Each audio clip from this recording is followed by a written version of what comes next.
So here's the thing.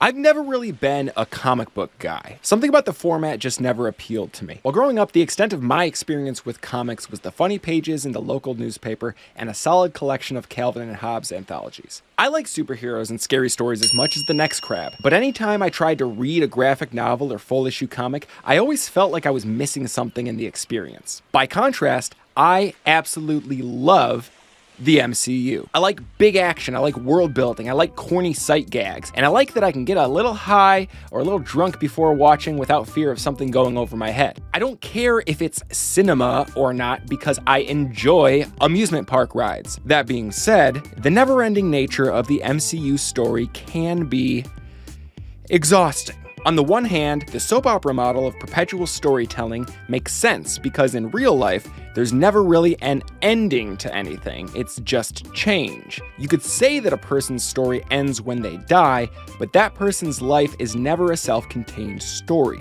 It weaves in and out of the lives of others to serve a larger story. So the idea that none of these stories are truly independent from the others has a certain verisimilitude to it. On the other hand, the shared universe can make it feel like you have to either be in or out. Maybe you can watch just one set of movies without watching the rest and feel like you got a whole story. Like if you just wanted to watch the Thor stuff, you could, but there's definitely something missing if you watch the Thor saga, get to Ragnarok, and have no idea who the Hulk is or where we're at in his character arc. No banner, only Hulk! What are you doing? A solid third of the plot would mean nothing to you. Going directly from the first Doctor Strange film to Multiverse of Madness without stopping over in WandaVision makes Wanda's motivation as a villain even more confusing than it already is. And all of the multiverse shenanigans, don't expect a full grasp on that unless you've seen the Loki series and Spider-Man No Way Home. But of course you can't understand Loki unless you've seen all of Thor and the whole Avengers series. And if you really want to appreciate No Way Home, you'll have to go all the way back to Spider-Man movies that were never intended to be part of this universe or saga. But if you don't, you won't know who any of these villains are. You won't have any sympathy for them. You know, Max was like the sweetest guy ever before he fell into a pool of electric eels. You won't care about them, and if you don't care about these people, then it's a whole lot easier to immediately assume Doctor Strange is right and Peter Parker is in the wrong here by removing himself from a timeline in which he had an undeniable, immediate impact on both the world directly around him and at large, and how dare someone jumping into the MCU in Phase 4 would feel like they were being punished for not having done all of the reading before class.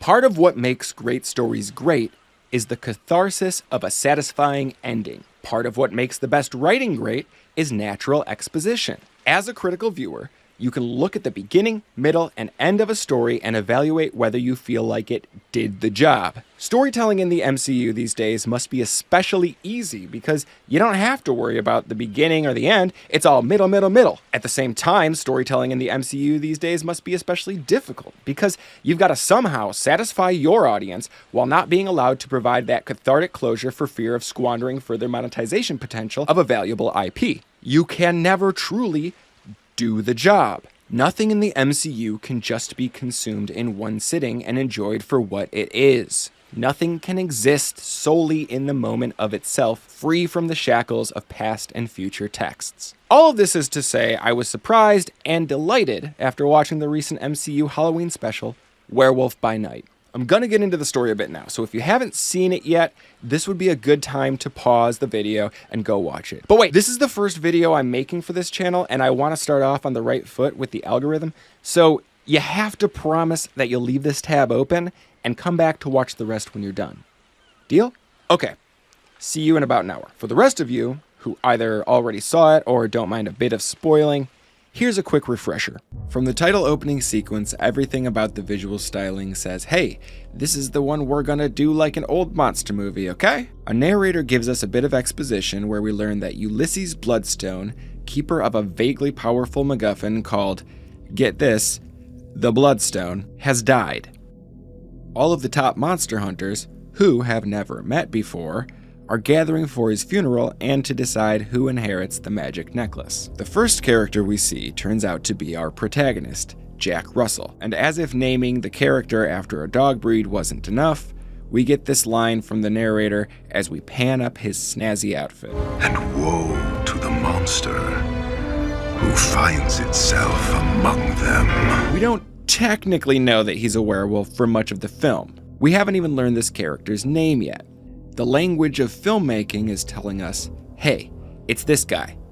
He's the Wolfman. But if you're like me and still have trust issues with Marvel ever since Iron Man 3, there's room left to wonder whether the werewolf is one of the hunters or the object of tonight's hunt. Either way, Jack's humility juxtaposed against the cocky confidence of the other hunters lets us know that he is our main protagonist and probably the good guy. We get to see a neat old house full of hunting trophies that look like antique practical effect masks from the old Universal monster movies, which made me think they were going to go extra campy with the effects later on. Turns out, no. This is still a Marvel movie, and both the practical and digital effects are on point. We get a look at some of the other hunters before meeting 𝖭𝖄𝖓, the prodigal daughter of Ulysses. Don't know why she's estranged, but nobody's happy that she's here, especially the evil stepmother. Bloodstone's butler or whatever turns a crank on the coffin so the clockwork corpse can give the basic premise of the competition, with evil stepmother filling in the rest. The MacGuffin will be attached to the monster, finders keepers, feel free to kill each other in the process. The hunters enter the battlefield one by one, and who should run into each other first but Jack and 𝖭𝖄𝖓, are two outsiders with unclear motives for being here. Jack suggests they just pass each other by. We just pass each other by. Before being attacked by Middle-earth's tallest dwarf, with 𝖭𝖄𝖓 pulling him out of the way just in time. Female protagonist confirmed. Everyone is separated again when 𝖭𝖄𝖓 finds some footprints that are definitely not werewolf. 𝖭𝖄𝖓 does some badass femme fatale stuff, taking out one of the competitors.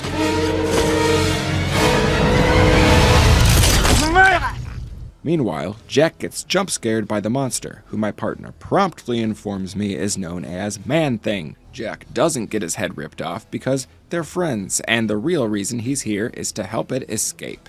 The reunion is interrupted when the tall glam rock-looking hunter appears and Jack runs away so we don't see him do anything too wolfy yet, thus maintaining that seed of doubt. Is 𝖭𝖄𝖓 the werewolf? No, it's definitely Jack, right? But 𝖭𝖄𝖓 did badass moves and stuff. I don't know. Jack and 𝖭𝖄𝖓 end up locked in a crypt together for some rapport building and agree to work together since Jack doesn't even want the stone. This is the point, about halfway in, where Jack finally mentions his name. My name is Jack, by the way. Okay, Jack. It's completely unprompted, and clearly this only happens so that the lorehounds can be like, "Ha! I knew it!" And the racist lorehounds can be like, "He's supposed to be a blonde white guy from LA." We also learn that the monster's name is Ted, though this actually has some narrative function. We end up getting confirmation pretty quickly that Jack is some kind of monster when he tries to touch the Bloodstone, and this is kind of the audience's last chance to get it if they've managed to miss all of the other clues so far. Now, I'm not here to do a deep beat-by-beat analysis, and I want to leave some fun for anyone who was on the fence about watching it and is now gonna go watch it. So I'm gonna stop spoiling here and point something out. Loki died on Svartalfheim, and according to Tom Hiddleston, was meant to remain in that state. However, test audiences didn't like it. They all loved the witty little rascal so much that he not only came back in Ragnarok, but ended up getting a whole series to explain why he's the multiverse's favorite boy who can come back in anything and doesn't even need a consistent story arc because fuck you, collect them all. This is a nightmare. Vision was the only true casualty of Infinity War because it was hard to take the snap seriously with how much IP it would sacrifice. Knowing how popular he was, and how badly the audience wanted more of him, the experience of watching WandaVision didn't have me asking if Vision would find his way permanently back in the world, only how. Are you waiting for something? And then it's like, oh, we built a new one that the fake one can upload his brain into. Yeah, sorry. It's actually... It's cool though, I like it. So even though I've grown accustomed to protagonists in the MCU having impenetrable plot armor, I wasn't so sure that everyone I liked was going to make it out of Werewolf. That feeling of uneasiness, the worry that the good boy may be lost rescuing his friend, it was really creeping up on me. And I have to say, that uncertainty felt really good. It was exciting to doubt the fate of the heroes. I knew nothing about these characters or the stories they came from. For all I knew, this was a one-off graphic novel with no ties to the central Marvel megaplot. This wasn't the first installment in a 3-picture deal, this was a 1-hour Halloween special. The story doesn't answer every question about the world, but it also doesn't feel like it has to. This may be a result of borrowing from and leaning on the horror genre, where the presence of the unknown adds to the atmosphere. I don't need to know where the Bloodstone came from, or how it decides what is and is not a monster. I don't need to know what Ted is, or how he came to be. I don't need more than what's in the film in order to understand it. As a viewer, I'm very aware that this story is a small slice of the world it comes from. One night in an ancient battle between monsters and those who hunt them. But I don't feel like I'm missing nuance by not knowing the details of that world. The story isn't about the world in the way that most of the mainline MCU is. The story is about misunderstood people doing what they can to survive amongst institutions that deny their right to exist. Or better yet, as director Michael Giacchino says in the companion behind-the-scenes documentary, it's about someone stepping into a place where they don't belong. It's a damn good short story told in a damn good way, and that's all it needs to be. And can I just stop and talk about the behind-the-scenes doc? This thing is shot and directed by Michael's brother, documentary filmmaker Anthony Giacchino, and the doc bounces between 8mm footage from when they were kids and Anthony getting in the way on set. Note to self, stay out of cast and crew's way. You think I can flip that switch? Hold on. I have to wait for her to say on the bell, and then I ring it. Next time she says on the bell, can I do it? Let's go on a bell, please. Hey. A bell, please. Go on the bell, go on the bell, go on the bell. That's it? You just want to do it quicker. There's a lot of, gee whiz, a real Hollywood movie shoot vibes, including multiple scenes of Anthony just calling their mom to tell her about it. I mean, you know the board that you ever see those boards? They step, okay. Oh, yes. Right, okay. Yeah. He doesn't say click, but the board goes click. Yes, they have one of those. And brainstorming ideas for the documentary. How would you go about capturing that? It's very charming, but I digress. To be fair, this isn't the first time that Disney has done a more or less self-contained story with the MCU. Moon Knight was also fantastic and told a unique superhero story in a way that didn't rely on the existing canon. There were no aliens, no super soldiers, no radioactive animals. It was Egyptian gods granting their power to human avatars to fight their battles. It acknowledges the existence of other superheroes, but keeps them irrelevant to the story.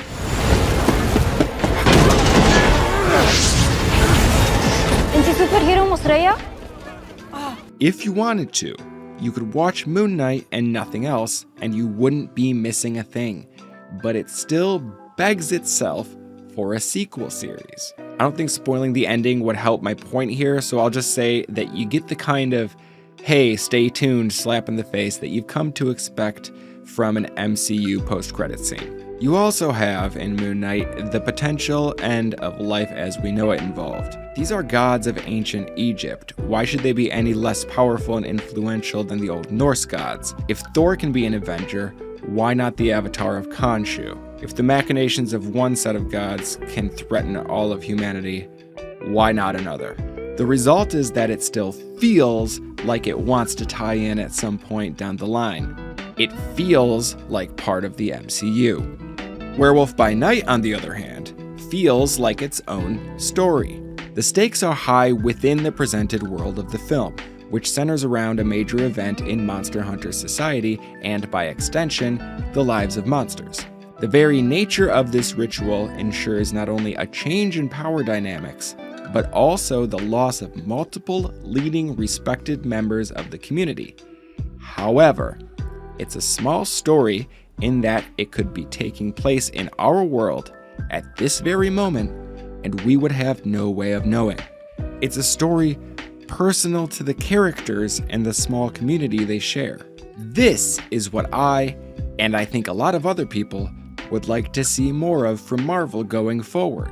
Small stories, told well, that we can sit and enjoy without feeling pressure to connect the dots across multiple timelines, universes, and platforms. I also want to point out here what I believe to be a major triumph on the part of this show, something that no other Marvel property to date has managed to accomplish.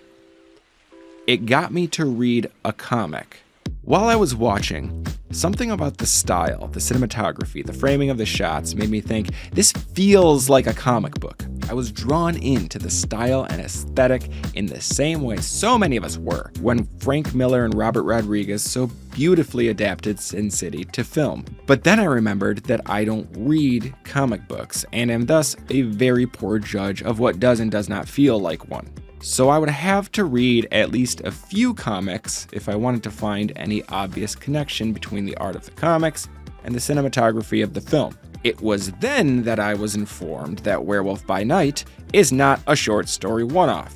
It is, in fact, a long-running series, much like other Marvel properties. I didn't see any visual connection between the comic and the adaptation. No, the style was simply paying homage to the classic monster movies of old. The movies where you would find the kind of monsters that were on the wall to study. This really serves the story well, and really helps put a little distance between this project and the brightly colored, super saturated, high-flying action we're used to. Anyways, it turns out I'm still not big on reading comics. I think I just struggle to get the rhythm, whether it's a graphic novel, manga, any of it. When I'm reading a story, my drive is to blow through the text, and I have trouble slowing down to take in the art. It's just not my preferred medium. So I switched to some good old-fashioned Googling to learn a bit more about the IP, and apparently, people, this is not even a self-contained series! Quite to the contrary of what I had hoped, Jack Russell is related to a whole Marvel monsterverse. There's a legion of monsters, Blade is involved, and no, these guys don't keep to themselves, and I know that because there is apparently a whole ass storyline about Werewolf Captain America. But that's fine, right? Just because there have been connections between these characters and the rest of the MCU characters in the past doesn't mean that they're lining it up to cross over this time, right? It's not like they're planting seeds to connect it to recent projects, right? In the character profile on Marvel.com, Jack Russell's unique family lineage is laid out. As it turns out, the family curse was awakened in his bloodline when one of his ancestors read from the Darkhold during the full moon. Does that ring a bell? The Darkhold?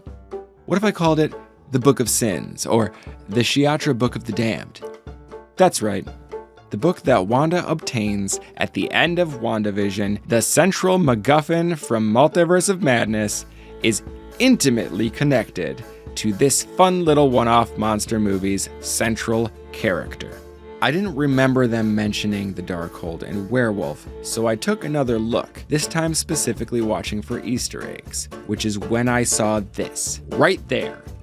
Right up in front in the center in the fucking beginning of the goddamn movie. You see that? Do those uniforms look familiar? Why are there TVA agents in this Monster Hunter Guild? Why are we seeing TVA agents cooperating with these filthy punctuals rather than just pruning the timeline? That's right, fuck you, it was in universe all along. Like, I knew it was in the same universe with Avengers and whatnot. You get that much from the very first art in the opening transition. I had just hoped that all of that would stay unrelated to this story. Except that these are totally not TVA agents. I was lying just then. Don't you feel stupid? Both Giacchino and executive producer Brian Gay confirmed this explicitly when asked by a fan at a Q&A. This was just a wild fan theory some people latched onto based on a few seconds of trailer footage. It's plausible though. Like, I believed it when I first heard it, and if not for making this video, I probably wouldn't have bothered to fact check. But they are very generic goons.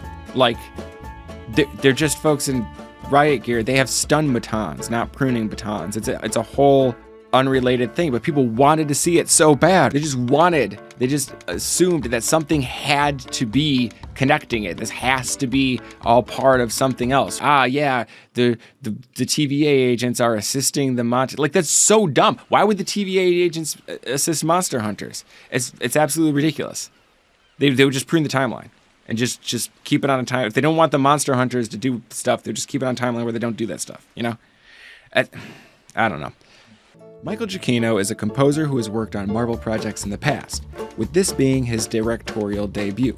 According to the Making of documentary, he was the one who suggested adapting Werewolf during early talks about an opportunity to direct something in the Marvel Universe. This was not an obligatory puzzle piece to bridge other stories together. Nobody had to make this, and nobody had to make it do anything in particular. He looked at me like Werewolf by Night. I said, wow, okay. As of this writing, Werewolf by Night is tucked away in its own little corner, as its own little thing. I hope it stays that way, even after receiving all of the love and acclaim that it deserves. If Disney wants the Marvel brand to outlive interest in the mainline MCU, they need to bring more of these gems out from the cupboards. Hold them up for us to see. Then put them back.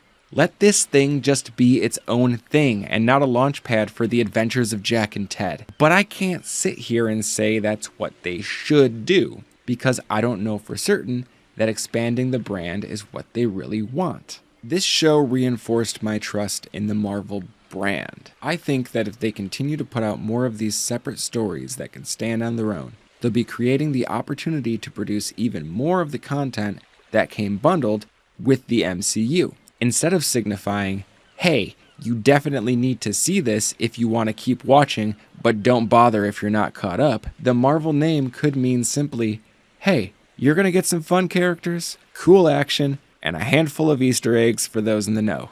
The greater MCU feels like a hostage situation, a perpetual tease, ending each installment with the promise of catharsis, spoiled by a last-minute trick. Werewolf by Night felt like a treat. I hope that's what it is. But hey, what do I know? I'm just a crab with a cigarette.